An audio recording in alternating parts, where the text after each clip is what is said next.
très fort. Et actuellement, c'est le cas qui justifie justement cette crispation. Malheureusement, on peut constater, pour regretter, que le Sénégal n'était pas préparé. Abdourahmane, pour rebondir sur cette décision rendue ce matin par la Cour d'appel de Saint-Louis concernant le recours de la coalition Yewwi Askan Wi pour la région de Matam, on a entendu le mandataire national saluer le courage de la Cour d'appel de Saint-Louis. Mais si c'était l'inverse, on aurait dit que ça a été politisé. Malheureusement, on comprend plus de quelle justice il s'agit. Une justice qui, quand elle rend une décision favorable à la requête, on dit que c'est une justice vraiment équitable et autres. Et quand c'est une justice qui rend une décision qui nous est pas favorable, on dit que c'est une justice politisée. Est-ce que quelque part, c'est pas les hommes politiques qui politisent les dossiers et qui politisent les décisions rendues également? Bon, malgré que la justice également n'est pas blanche comme neige. Là, on admet. De toute façon, à un premier niveau, il faut comprendre que la chose politique, c'est les militants, c'est la masse. Donc, des fois, le niveau de compréhension est difficile. L'acte de manipulation est facile. Mais à un autre niveau, là où on se retrouve, ce n'est pas pour se surestimer. On a traversé, en tout cas, toutes ces étapes de lutte, de manipulation, de contestation, d'accord, sur ce qui se passe dans tout ce pays. Donc, notre analyse sera principielle. Que le droit soit rendu.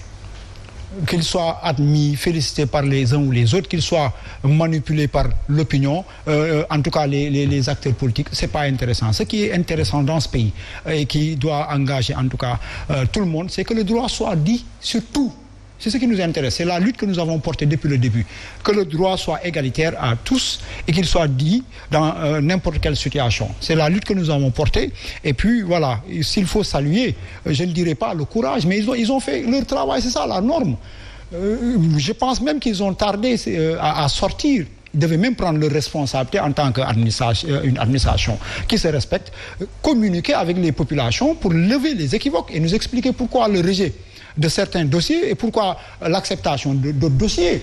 Il y a eu les notifications qui ont été remises aux différents mandataires sur lesquels portent les motifs de rejet. Peut-être ça, c'est pour en tout cas les groupes qui vont aux élections. Moi, je parle des Sénégalais dans leur grand ensemble. Ils veulent comprendre. Qu'ils ne soient pas manipulés. Il faut toujours qu'on puisse détenir la bonne information. Il faut que le gouvernement, quand même, quand il s'agit, des fois, il l'organise. Pour tirer la couverture, on l'a vu sous la pandémie, avec la pandémie, il faisait des sorties pour nous parler en tout cas des actes qui ont posé allant dans le sens de la prise en charge. Pourquoi ils ne le font pas avec... Oui, mais pensez-vous que ces entités dont leurs listes ont été rejetées puissent dire aux populations les raisons réelles du rejet?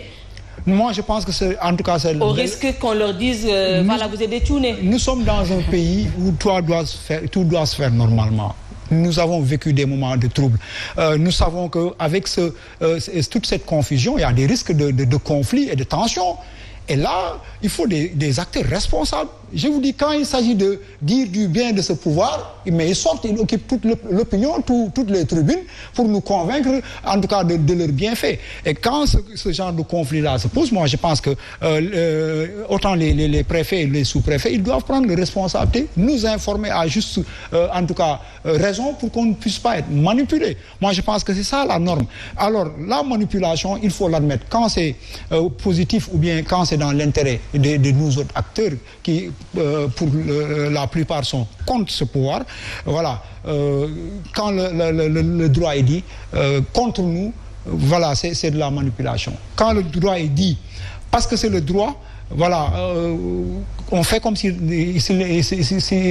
c'était rien du tout passé. Alors que dans nos communications à travers les tribunes, il faut comprendre que cela joue sur la mentalité et le comportement des Sénégalais. Ça me permet de revenir sur ce dossier de convocation. Oui. Il faut que les Sénégalais sachent que quel que soit Alpha, quel que soit le contexte politique, quelles que soient en tout cas les habitudes, les mauvaises habitudes de ce pouvoir, cette convocation n'a rien à voir avec la candidature de M. Barthélémy Diaz. C'est lui-même qui a fait un appel sur un jugement qui a été rendu. Oui, mais quand toute la coalition, les leaders de la coalition disent que voilà, c'est une convocation politique et font une communication dans ce sens, finalement, l'opinion... Je pose juste une question, oui. Juste une question, oui. À l'endroit des avocats de M. Diaz.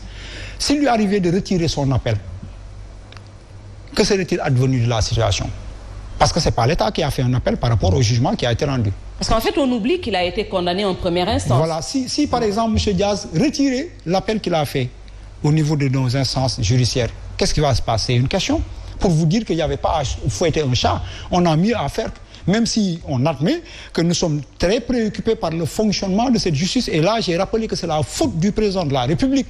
Quand il a été à nos côtés pour combattre la manipulation de la justice, ce n'était pas pour qu'il nous serve ce traitement de la CREI, ce n'était pas pour qu'il nous serve cette protection de ses proches, ce n'était pas pour qu'il nous serve effectivement la manipulation de cette justice aux fins de museler des acteurs politiques. Des fois, on entend un procureur dire que c'est le président de la République qui m'a instruit. Voilà, on se pose des questions. Et s'il ne vous avait pas instruit, sur le cas Khalifa, c'est le président qui a fait instruction. Sur le cas... il y avait une enquête sur le cas Khalifa. Mais, il y avait une enquête. Par rapport à l'IGE, c'est les prérogatives du président de la République. Ouais. Pour combien de dossiers sur lesquels il donne des instructions et sur d'autres il met le coup. C'est ça le problème, c'est-à-dire, moi je pense que autant le président de la République que ses équipes, en tout cas pour certains qui sont avec lui, ils ne sont pas conscients de leur responsabilité par rapport effectivement à la réorientation que nous avons besoin pour ce pays. Pour qu'on soit stabilisé, qu'on passe dans une gouvernance de développement économique, pour satisfaire les préoccupations, améliorer les conditions de vie des Sénégalais. On n'a pas besoin de ce contexte, on n'a pas besoin de ces manipulations, on a besoin de paix. Abdoulaye Mbow, on parle du dictat des politiques, mais on n'est pas prêt de sortir de ce carcan parce qu'on a l'impression que la campagne électorale a déjà démarré avant l'heure. La campagne électorale a démarré depuis belle lurette, bien avant même qu'on parle là, justement de constitution, de coalition, etc.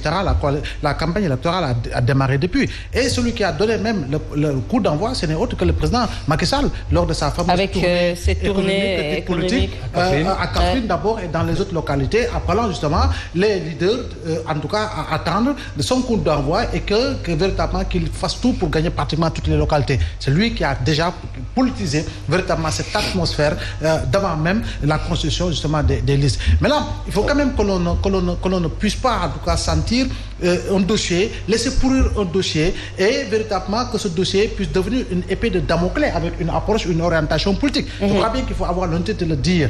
Barthélémy Diaz était en prison au lendemain des élections législatives de 2012. Qui l'a investi? C'est le président Macky Sall sur les listes de la coalition Benno Bokk Yakaar. Ils l'ont sorti de prison, il a regagné justement la représentation nationale en 2014. Il avait été élu maire justement. Mais quand Abdoulaye Mbow vous dites qu'ils l'ont sorti de prison, Barthélémy Diaz, je crois, a été condamné à 2 ans de prison, dont 6 mois ferme. Oui. Et ça a coïncidé avec les 6 mois de détention provisoire. Donc quand vous dites que le régime l'a sorti de prison, ça ne colle pas à la réalité en fait. Non, je dis, malgré que oui, Macky Sall a investi sur sa liste. Je ne donne pas d'orientation.